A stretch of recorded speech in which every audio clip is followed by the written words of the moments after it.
So today we're going to be breaking down the body language of Megyn Kelly and Donald Trump in their interview. One of the things you need to realize every time you're doing a breakdown of someone's nonverbals is you have to have their baseline information. So as we're looking at Donald Trump today, one of the things I want you to keep in mind is that Donald Trump often looks over to the left when he's trying to remember things. That's an important baseline cue. In addition to that, normally he's a very big gesticulator, and you'll see a big deviation from that in the video we're about to watch. Let's get started. Thank you for sitting down with me. Thank you very much. My honor. Been a long 9 months. It has been a long time. I agree. I want to ask you about the beginning of your campaign. There had to be a moment on stage at a campaign rally or one night after a win where it occurred to you, I could actually be the president. When was that? Well, I think the debates were really a big thing. And not to bring up an unpleasant debate, but, you know, that first debate was pretty amazing. And 24 million people watching it, a record on cable television. Okay, right there, I want you to think about what Donald Trump just said. 24 million viewers, a record on cable television. So he's already priming us verbally to let us know just how important he is. So the news network didn't bring in 24 million viewers, Donald Trump did. This is one of the things that he does best. He verbally primes people to let them know that he's a significant portion of the presidency candidates. Now that's true, he is. He is the person who's bringing it in, but he repeats it over and over and over. So as we watch and listen to Donald, we'll hear that he's the one who constantly brings in all the viewers for the presidential debates. And I think that meant something. I think that first debate meant something because I felt very, very comfortable with the subject. The next thing I want you to notice is this is something he doesn't do either. He normally does not do a steeple like this. When you do this kind of a steeple, it's telling someone that you feel powerful, right? But it's more powerful if you do it upwards. So to see him keeping his hands down, which is not like him because normally he's moving his hands around, you start to notice automatically he's really thinking about his movements. He's really making sure that his movements are controlled. The next gesture he does is the palms down gesture. And whenever you see this, you know it's coming from somebody who feels really powerful. And of course, we know Donald is a powerful man. So recognize this gesture alone indicates that somebody is a dominant individual and that they feel very confident in about what they're saying. Comfortable with the subject, and I felt very comfortable with the people I was competing against. Let's talk a little bit about litigation, because you have threatened to sue many people in the course of the campaign. But of course, if you wind up president, you're not going to be able to do that either. Well, can you go 4 years without threatening to sue anybody? Well, Over the next few seconds, I want you to look at Donald's behavior. Not only does he take his eye contact and deviate it from left to right, but he also does what's called a one-sided shoulder shrug. This is what it looks like. When someone does that, they're telling you they're not really confident in their statement. So in addition to moving away from his normal baseline eye contact of looking to the left, he looks to the right and he does a one-sided shoulder shrug. This is an indication that he's unsure about his next statement. Take a look. Anybody? well, what China's done to us is maybe you do the world. Let's look at that again slowly. Note the shoulder as it goes up. Okay, so once again, these are things that we look for just to determine how somebody is feeling. In this situation, I would have asked him a few more questions. Why? Because when I see a red flag like that, a deviation from his normal behavior, I want to go deeper and find out what he really means. Have you made any mistakes in this campaign? You had said publicly you thought the retweet about Heidi Cruz was a mistake. Okay, now as we watch him respond about Heidi Cruz, what I want you to be doing is watching not only his eye movements, but in addition to that, notice how he starts to rock back and forth. He's swaying in his chair. Once again, you'll see that there's a deviation from his normal behavior. He also phrases his words very carefully, so you'll hear him say the word actually. Let's take a look. Let me just... Well, I said I could have done without it, to be exact. I mean, I could have done without it. You said a mistake. Are you walking that back? No, I'm not walking it back, but I actually didn't say it that way. I said... Okay, so we heard the word actually, which is a word that helps people believe something more so than it's true. So when someone uses the word actually, what they're trying to do is take away what you said and make them believe what they're saying. In addition, if you note the rocking back and forth, once again, you see this is nervous energy that's leaking out of him because he can't use these big gestures while he's sitting there. In addition, he looks off to the right, again, a deviation from his norm. Now, we know that he actually did say he made a mistake to Maureen Dowd, the New York Times columnist. So the question here becomes, Is he being deceptive as we see him rocking back and forth, as we see him make a different level of eye contact, and as he's talking to Megan and doesn't really look directly at her face? Or is it more because he's trying to remember what he says? Now, here are the questions, and these are why they're red flags, and we don't know for sure if there's deception going on. We would need to see more of his body, which we can't see. He's hiding most of it. So the question is, you dig deeper, but we already know the truth. He actually said, I made a mistake. So let's keep going and see where else Donald makes mistakes. I could have done without it. I mean, But it was a mistake, wasn't it? I mean, that you shouldn't have done that, I wish right? I didn't do it. Although, you know, I guess you could say she's fair game because she's very much involved with the campaign. But I don't know. She just seems like a nice woman. Over the next few seconds, I want you to be listening because once again, we're learning some of Donald Trump's habits. So he employs verbal tactics that are manipulative, but they're very natural for him. So one of the things he does is he uses catchphrases that are unique and they anchor the thought into somebody's mind. So we hear, you know, lying Ted, little Marco, heartless Hillary. These are all little catchphrases that stick with us and they anchor that thought each and every time we see that candidate. In addition, he tends to repeat himself over and over again. And one of the things we know from basic psychology is that repetition tends to prime someone to believe you. So you'll hear him in the next few seconds repeat himself 3 times within a 10-second clip. And this is because his goal is to make sure you believe it, whether it's true or not. So let's take a listen. Well, you know what? I have millions of followers at Real Donald Trump. I have millions of followers. I have millions of I'm familiar. Yes, you are. Okay, so 3 times he's telling us he has millions of followers. You don't need to repeat that 3 times within that short of a time frame, but it's a very good manipulative tactic to use, and he does it very well. Okay, let's keep going. The thing that gets me in trouble is retweets. The retweet is really more of a killer than the tweets. The tweets I seem to do pretty well with. Next, we're going to get into the portion where they discuss the retweets. Once again, look at Donald's deviations. Number 1, you'll see an eyelash flutter, and that eyelash flutter is indicative of mental arousal. It means he's trying to think of something quickly. In addition to that, once again, we see he looks to his right. He does 2 different things at this point. He shrugs his shoulders, and then he does an upwards palm gesture. The reason I'm prefacing it with this is because these are all deviations from his normal behavior, and I'm going to tell you why as soon as the clip is finished. So that's one, the Heidi Cruz thing. Let me just give you a list of a couple and tell me whether you have any regrets on it.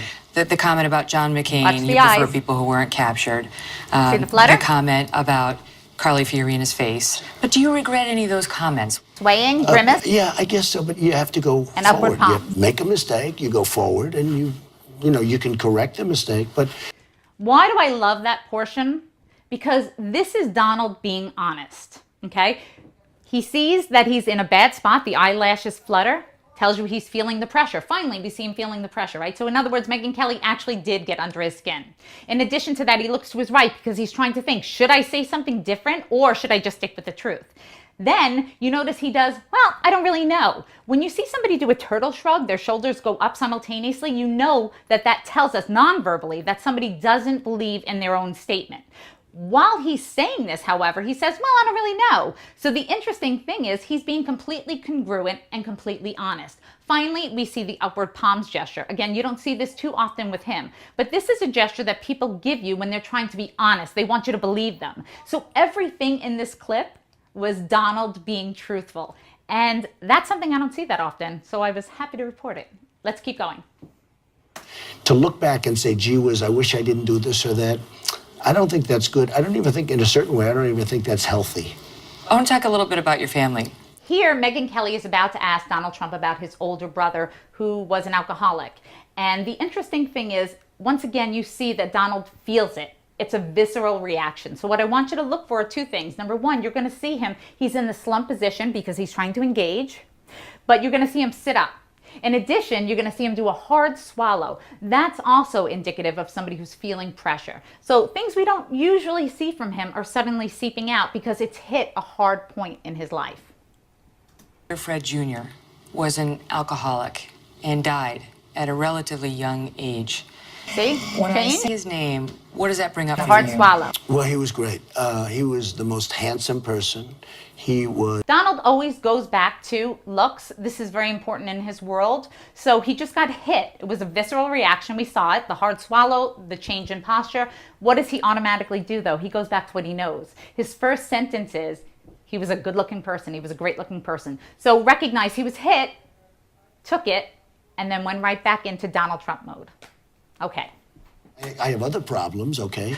But What are they? Get specific. I don't want to talk to you about that. That I can't talk about. That would be too good. In the next clip, we're going to hear Megyn Kelly ask Donald Trump about his past divorces. What I want you to be looking for is eye closure, extended eye closure, looking off to the right. In addition to that, watch his face. You can literally see this muscle right here, which is called the mentalis muscle. You could see it dimple up, and this is a grimace face. And you could see this is a face of remorse and regret. You've been divorced twice. Yes. So here we have a face of regret. This right here is a mentalis muscle. When you see it all dimpled like that, and note how his mouth goes downward, again, now he's looking off to the left. We can see this is a man who feels remorse and regret. Maybe not because he's been divorced, but maybe because he's being asked about the divorce. We don't know. Either way, this is a true expression for him. And again, it's nice to see honesty coming through non-verbally. Most kids between the ages of 6 and 16 have been bullied at some point in their lives. Were you ever bullied? No, I wasn't. But I have seen bullying, and bullying doesn't have to just be as a child. I mean, I know people are bullied when they're 55 years old. It can happen when you're 45. It's, you know, it happens, right? When people are being honest, there's an actual reaction that happens throughout the body. So someone will feel an emotion, and then they'll act on the emotion, and then they'll speak the emotion. And if it's not in that order, you have to recognize there's a chance it's a pre-planned thought. So now we're looking at Donald Trump and Megyn Kelly talking about bullying. And I want you to watch how Donald reacts. Once again, we're going to see him feel it, show it, and then speak it. And that's how you know he's being congruent and honest in this next clip. I'm responding.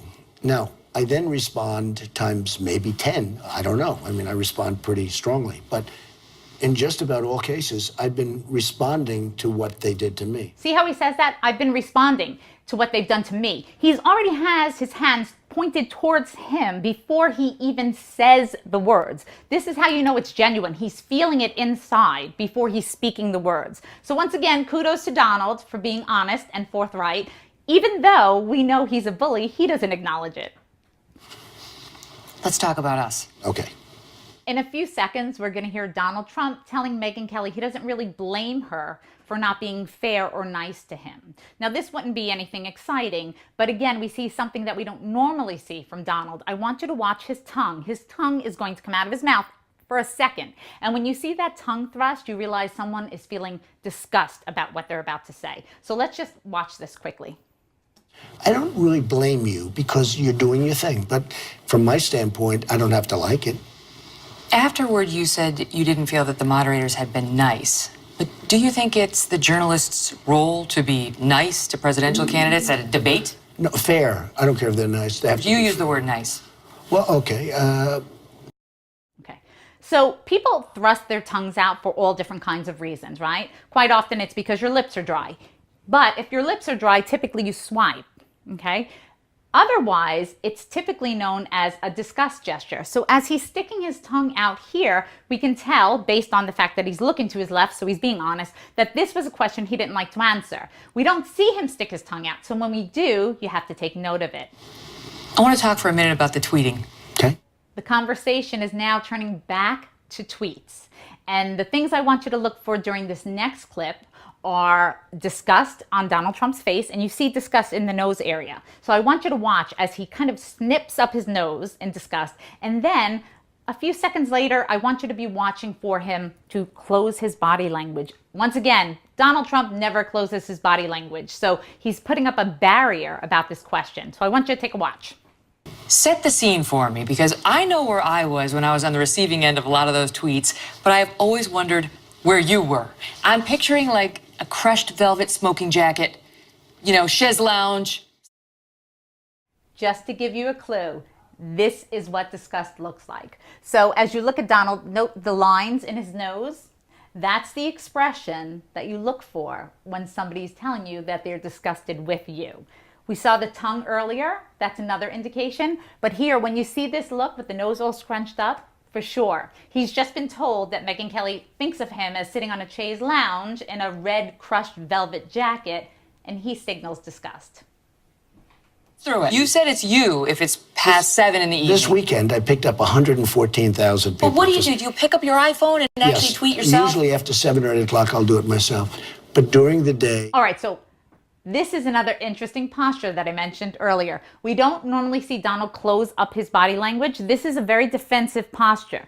Now, people say to me all the time, sometimes I'm just comfortable in this posture, and that's great. The problem is the person you're talking to, in this situation, Megyn Kelly, doesn't recognize it as a comfort gesture. They recognize it that you're closing off. In addition to that, in this situation, it is a close off. We know Donald's putting up a barrier because this is a conversation he's not comfortable having. Okay, so he's going to open up again because it's almost like a light goes on and he goes back into self-awareness mode. So we'll see he opens up. But an interesting dynamic is to see Donald Trump, of all people, closing off his body language. I have fans. In the next clip, we're going to hear Donald talk about his fans. And one of the things I want you to be watching for is how he shakes his head. He negates. So when you're talking about something positive, normally you would go up and down. In this situation, he's talking about his unbelievable fans and the bond that he has with them, yet he shakes his head no. So the question becomes, does he really not feel that he has that bond? Let's take a look. But when you and I were having our little difficulty, you probably had some pretty nasty tweets sent your way. I don't want to say, but I've heard that. I don't want that to happen, but I have fans, they really love, we have an unbelievable bond. Okay, right there. Did you see it? It was quick. It wasn't small, which is usually a bigger indicator of deception, but it was obvious. So when you shake your head no, you're negating your statement. That's a question mark. That's a red flag. Now we're going to see Megyn Kelly and Donald Trump share a monumentally uncomfortable moment as they discuss the bimbo comment. Yeah, but not the more nasty ones. You would be amazed at the ones I don't retweet. Bimbo? Well, there was a retweet. Yeah, did I say that? Many times. Ooh, okay. First note. Retweet? That was a retweet. Did I say that? Many times. You note right off the bat, he knows he said it because he claims it was a retweet. But then he backpedals and goes, oh, did I say that? And Megyn Kelly, being the victim of that bimbo comment, has to say yes many times. So starts off uncomfortable. Excuse me. Okay, once again, quick sway of the chair, getting rid of that excess energy. And then you see the little coy smile? Excuse me. This little boy comes out in Donald Trump. Once again, something we don't normally see, but he does recognize he's in the hot seat at this point. Megyn Kelly is trying her best to give a sincere smile, but she's not. She's feeling it too. This is a really uncomfortable situation, a really uncomfortable question, and that's not a genuine smile. What do you think with, Not the most horrible thing, again, politically, not the most. Over your life, Megyn, you've been called a lot worse. Is that right? Wouldn't you say, You've been called a lot worse. Does that really matter? He's a presidential candidate who just called or retweeted Megyn Kelly, one of the debate moderators, a bimbo. So again, this just makes for the climax to be even worse when they have to re-engage a conversation and try to get back to a comfortable position. Look at her face right there. See how her mouth is pointing in the downward position? You could tell this question, the answer, caused grief. You've had a life that's not been that easy, and it's not about me. It's not about me. It's about the messaging. As she tries to say, it's not about me, it's not about me. Note she's looking off. So she is feeling like it's about her because she doesn't take her eyes back until she recomposes herself. And that's when she reconnects with eye contact with Donald Trump. As we close out this very interesting interview, Megyn Kelly is going to say, are you going to keep doing that or are you going to stop? Donald Trump is going to use two words. The first word is now, and the second word is think. I want you to watch it, listen to it, and then I'll tell you what it means. But, it's a modern day form of fighting back. It really is. But you going to stop that as president? Well, I'm going to stop it about you now. Always remember, words are powerful. The word now is one of the most powerful words, and that's because of childhood memories, which is for another segment. In this case, what I want you to realize is Donald saying he's going to stop it now. That doesn't mean he's going to stop it in the future. Okay? Keep that in mind as we go when we listen to the rest of the sentence. I think I like our relationship right now. I think I like our relationship right now. What he's doing is he's already giving you a qualifier. It's an if-then. If we continue on this path, I'm going to stop. But if you bother me again, well, then I have no choice. And that's not the actual verbal statement, but that's the undercurrent of the words he's just spoken. So I'm certainly not going to do it with you. Yeah, I think Now so. you have my... Finally, I'm certainly not going to do it with you.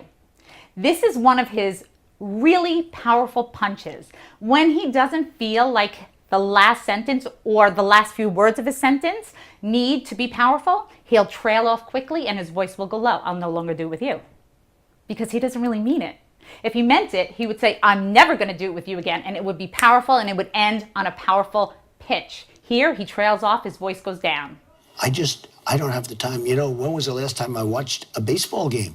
I'm watching you all the time, okay? I knew it! And now, here we are with the closing of the interview, the lightest part of the interview. Trump is specifically asked, you didn't really boycott Fox, did you? Not only does he admit that he lies, but my question is, do the viewers even hear that he admits it? Listen. Be honest. I'm watching. I have to. You didn't really boycott. A little bit, not as much as I want people to believe. Not as much as I want people to believe. That one sentence will get slipped under the radar because the conversation is now jovial and fun. But that sentence is important. So please, next time you're watching, keep all these little tidbits in mind. Donald Trump is telling you everything he feels, non-verbally and verbally. At times, we just stop listening.